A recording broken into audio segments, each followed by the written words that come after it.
Welcome back to the Smoke Shack Podcast. This is Steven, and I've got a review for you today for the Aurora Cameroon. You can see there's both bands.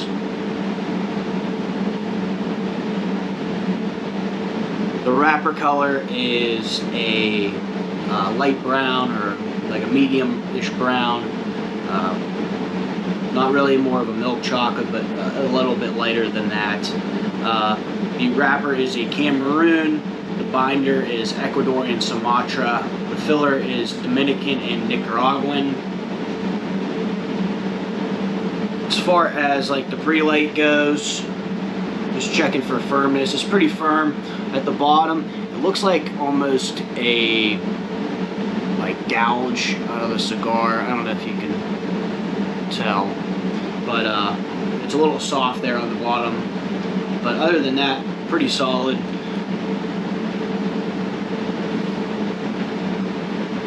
The body is an aged cedar. Foot is like cedar and raisin aroma.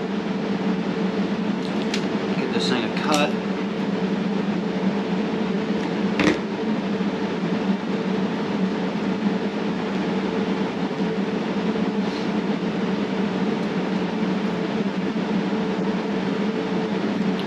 A lot of raisin on that dry draw. Dry draw is pretty ideal there. Maybe a little bit loose on the dry draw, but yeah, raisin and the cedar. I'm gonna go ahead and light her up now.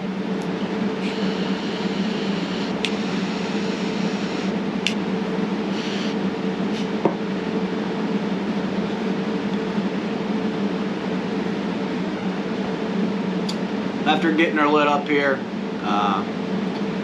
got some tastes of, seems like black pepper and cocoa out of the gate, maybe a little bit of cedar. I'm going to smoke this down a little bit more and get back to you with more thoughts on the first third. Coming back in, I got the first third here for you. As you can see, it looks a little bit like there was an axe taken right there to the ash, so it's a little bit flaky there. That's kind of that spot that I showed you at the beginning that I said it looked like it was just unfilled, like tobacco in that area.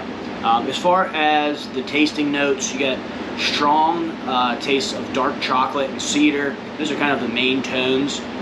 In the background, you get some spicy red pepper and some minerals. And then there's something else back there, and I'm not really quite sure what it is yet. Might be an espresso peeking out. I am getting very close here on this 5x50 to the second third. Got some more thoughts coming back for you here. Be back to you shortly. Coming back in, got notes here on the second third. As you can see, char line still looks pretty good here. Kind of evened itself back out. That draw is still ideal. The notes now are the dark chocolate has kind of transitioned into more of a coffee taste, so it's more of like a dark chocolate mocha. You've got that red pepper still there. It's still spicy, not as spicy as before. The minerals are kind of more heavy now rather than that red pepper, and the cedar's still there. Not really much has changed from the first third. It is also still medium bodied in strength. The ash, as you can see, doesn't have that flakiness anymore. I think it was just because of that beginning, there was a kind of a hole there in that tobacco.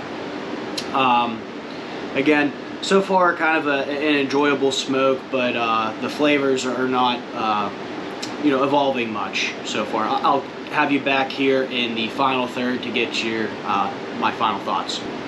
Coming back for the final third here for you. You can see pretty nice char line there. Got notes of espresso, minerals, cedar and red pepper. Again, same flavors that have been through the cigar consistently and throughout. Really not much of an evolution at all. Although that being the case, the flavors have been rather smooth, intricate, and rich themselves. Slightly unbalanced with the red pepper and minerals. They seem to fight a little bit, creating a little bit of what could be misinterpreted as coarseness in the mouth. As far as combustion goes, the cigar has had a really great draw throughout. It's been pretty close to ideal. The ash was slightly flaky early on, like you saw, and the char line was wavy at times, so a 9 out of 10 there on the combustion. Pre-light we had a 9 out of 10, just as that hole at the bottom of the cigar was there, and then the draw felt just slightly loose. Presentation score, I gave it a 7 out of 10 for that. Again, final tasting notes, we got a 63 out of 70 for this thing. Although you have the same 4 notes throughout the entire cigar, they are rich, complex, and rather smooth themselves. Just, again, the balance is off just a little bit there. Final score being an 88 out of 100 for this cigar. Nice little cigar. $7.50 is the MSRP for this cigar. Probably wouldn't pay more than $5 for it, but a great cigar from La Aurora. If you like this video, go ahead and drop a like, subscribe to the channel if you haven't already, leave a comment what you're smoking tonight, or if you have had this La Aurora in the past, what your thoughts are on it. Look forward to seeing you on the next video here at the Smoke Shack.